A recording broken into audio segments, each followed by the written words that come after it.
आज Doubtnut app download करें। Doubtnut पर अपने सभी गणित, रसायन विज्ञान, भौतिक विज्ञान और जीव विज्ञान के डाउट्स का करो सफाया। बस प्रश्न की फोटो खींचो, एक ही प्रश्न को क्रॉप करो और तुरंत वीडियो सोल्यूशन पाओ। अभी डाउनलोड करें। हेलो फ्रेंड्स, तो प्रश्न बोला गया है कि संलग्न चित्र में किसी उष्मागतिकी निकाय का पीवी आरेख यहाँ पे कुछ इस प्रकार से प्रदर्शित किया गया है। यहाँ पे अब बोला गया यहाँ पे कि अवस्था ए पर आपकी आंतरिक ऊर्जा 0 है, अवस्था बी पर यहाँ पे आपकी आंतरिक ऊर्जा कितनी है, 20 जूल है।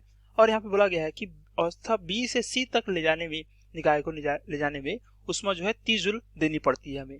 तो यहाँ पे ज्ञात करना है हमें कि अवस्था सी से अवस्था ए तक ले जाने में निकाय द्वारा ली गई उष्मा कितनी होगी या फिर दी गई उष्मा कितनी होगी, हम बताना है।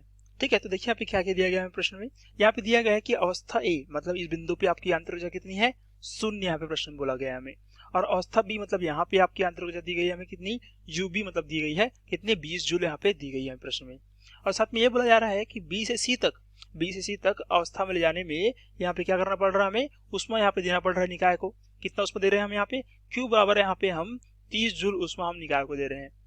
ठीक है, तब जाके यहाँ पे बी से जो आपकी अवस्था है वो सी तक जाती है। अब देखिए यहाँ पे हमें प्रश्न बोला गया है कि जब अवस्था सी से ए तक यहाँ पे आपका क्या हो रहा है, प्रक्रम हो रहा है, तब यहाँ पे ज्ञात करना है कि निकाय द्वारा ली गई या फिर निकाय को दी गई उष्मा कितनी होगी, मतलब इस Q1 का मान हमें यहाँ पे ज्ञात करना है। ठीक है, तो देखिए हम जानते हैं कि आपकी उष्मागतिकी का प्रथम नियम क्या बोलता है कि जितना हम उष्मा का स्थानांतरण कर रहे हैं वो बराबर होता है आपका उसके आंतरिक ऊर्जा में परिवर्तन धन उसके द्वारा किया गया कार्य के बराबर होता है। ये आपका उष्मागतिकी का प्रथम नियम होता है।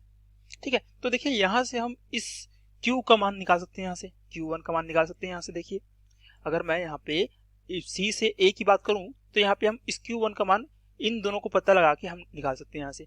मतलब अगर हमें यहाँ पे C से A तक यहाँ पे कितना कार्य हो रहा है ये पता चल जाए और यहाँ पे C से A तक आपका आंतरिक ऊर्जा में परिवर्तन कितना हो रहा है, अगर ये दोनों यहाँ पे पता चल गया हमें, तो हम यहाँ से इस Q1 का मान निकाल सकते हैं। ठीक, तो यहाँ पे मैं लिख सकता हूँ कि Q1 बराबर क्या हो सकता है आपका, यहाँ पे हो जाएगा QUA ऋण क्या हो जाएगा UC धन क्या हो जाएगा W यहाँ पे हो जाएगा। ठीक है, तो देखिए यहाँ पे UA ऋण UC मैंने क्यों लिखा, क्योंकि देखिए हम जानते हैं कि आंतरिक ऊर्जा परिवर्तन की बात कर रहे हैं, तो क्या लिखेंगे, अंतिम आंतरिक ऊर्जा ऋण प्रारंभिक आंतरिक ऊर्जा। हम C से A के बीच की बात कर रहे हैं तो ये होने वाला है आपका यहाँ पे। अब देखिए यहाँ पे ध्यान दीजिए, हमें क्या क्या यहाँ पे ज्ञात करना पड़ेगा, हमें इस UA का मान, UC और इस W का मान यहाँ पे ज्ञात करना पड़ेगा। मतलब कार्य कितना हो रहा है आपका C से A के बीच में। तो देखिए कार्य की अगर मैं बात करूं यहाँ पे तो कार्य क्या हो जाएगा, देखिए अगर हमारे पास कोई प्रक्रम हो रहा है आपका पीवी ग्राफ में, तो पीवी ग्राफ के नीचे जो भी आपका क्षेत्रफल आएगा वो क्या होगा, उसके द्वारा किया गया कार्य के बराबर होगा, उसके द्वारा या फिर उस पर किया गया कार्य के बराबर होगा। मतलब ये हुआ कि अगर मान लीजिए हमारे पास कोई निकाय है, अब उस निकाय पे हम अगर कोई कार्य करेंगे तो क्या हो रहा है, यहाँ पे हम कार्य दे रहे हैं निकाय को। ठीक है ना, हम चाहते क्या है कि निकाय हमें कार्य दे, लेकिन हम उस पर कार्य कर रहे हैं। तो देखिए ये क्या होगा, आपका ऋणात्मक होगा, ये हम चाहते नहीं, तो हम इसको क्या मानते हैं, ऋणात्मक मानते हैं जब हम निकाय पे कार्य करते हैं। ठीक है, तो जब भी हम निकाय पे कार्य करेंगे तो क्या लेंगे, उसको ऋणात्मक W हम उसको मानेंगे। ठीक है, ऋणात्मक W हम उसको मानेंगे। और वहीं पे अगर हम निकाय द्वारा कार्य लेंगे तो निकाय अगर हमें कार्य देगा तो हम क्या बोलेंगे, उसको धनात्मक लेंगे, क्योंकि हम चाहते हैं कि निकाय हमें कार्य दे करके। ठीक है ना, तो देखिए यहाँ पे, देखिए यहाँ पे क्या हो रहा है, देखिए यहाँ से आपका आयतन क्या हो रहा है, 3 से 1 हो जा रहा है, 3 से 1 हो रहा है। इसका मतलब क्या हो रहा है, इस निकाय का संपीड़न हो यहाँ पे हो रहा है। अब संपीड़न करने के लिए क्या करना पड़ेगा, हमें कार्य करना पड़ेगा निकाय पे। तो यहाँ पे हम क्या कर रहे हैं, निकाय पे कार्य कर रहे हैं। ठीक है ना, यहाँ पे हम निकाय पे कार्य कर रहे हैं, तो यहाँ पे क्या होगा, ये जो हमने धनात्मक लिखा है ये धनात्मक नहीं होगा, क्या होगा आपका यहाँ पे ऋणात्मक होने वाला है।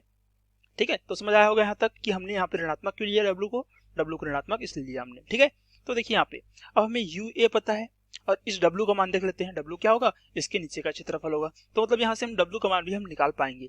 ठीक है ना, इसलिए हम यहाँ पे निकाल सकते हैं।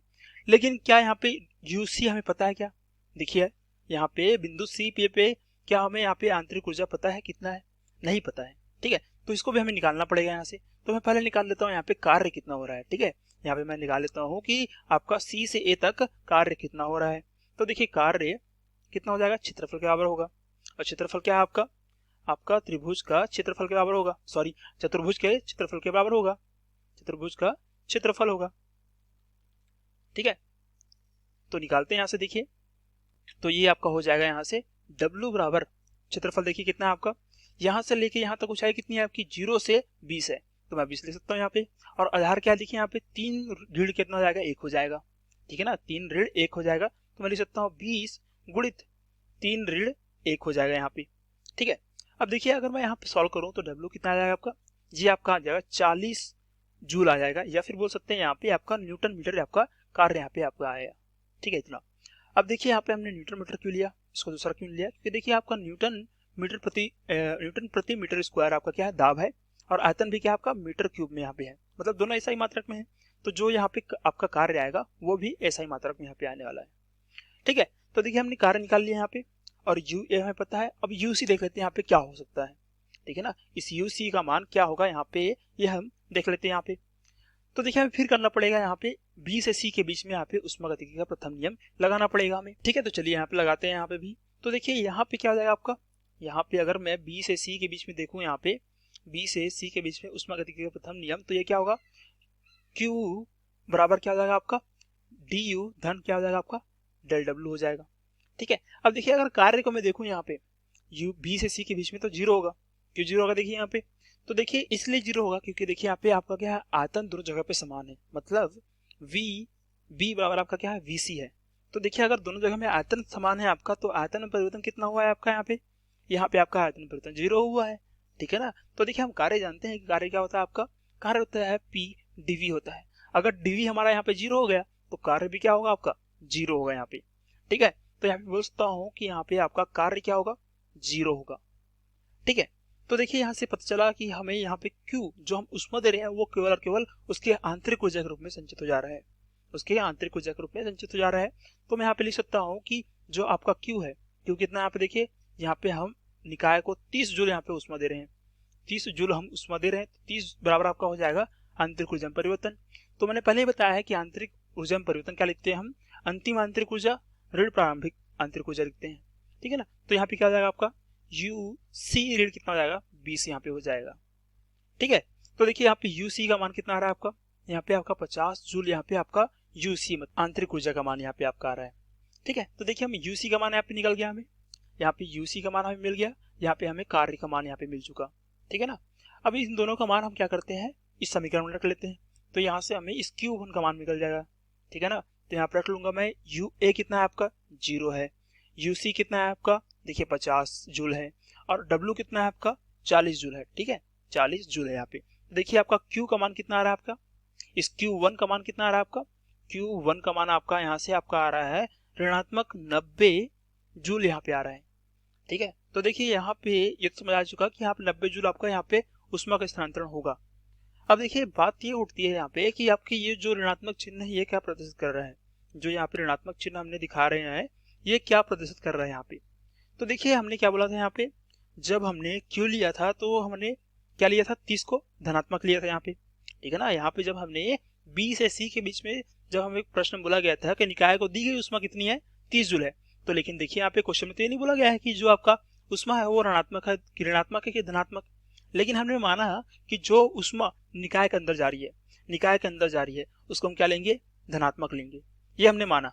ठीक है ना, तो इसलिए मैंने क्या लिया यहाँ पे, इसको मैंने 30 जूल का यहाँ पे धनात्मक लिया जब निकाय के अंदर जा रही है। तो अब देखिए इसका मतलब ये हुआ ना कि अगर ये हमारा Q1 का मान अगर ऋणात्मक आ रहा है, इसका मतलब ये हुआ कि जो हमारा उष्मा का स्थानांतरण हो रहा है वो क्या हो रहा है, हमारे निकाय से बाहर की ओर जा रही है, निकाय से बाहर की ओर जा रही है, ये बोल सकते हैं हम।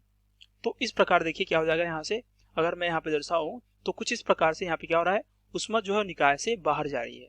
ठीक है, कितना उष्मा जा रही है, Q1 जो कि है आपकी 90 जूल यहाँ पे उष्मा जो है निकाय के बाहर जा रही है। तो ये हमारा होगा इस प्रश्न का उत्तर। ठीक है ना, ये हमारा इस प्रश्न का उत्तर। धन्यवाद। कक्षा 6 से 12वीं से लेकर नीट, IIT, JEE वो एडवांस के लेवल तक 1 करोड़ से ज्यादा छात्रों का भरोसा। आज ही डाउनलोड करें डाउटनेट ऐप या व्हाट्सएप करें अपने सारे डाउट्स 8400 400 400 पर।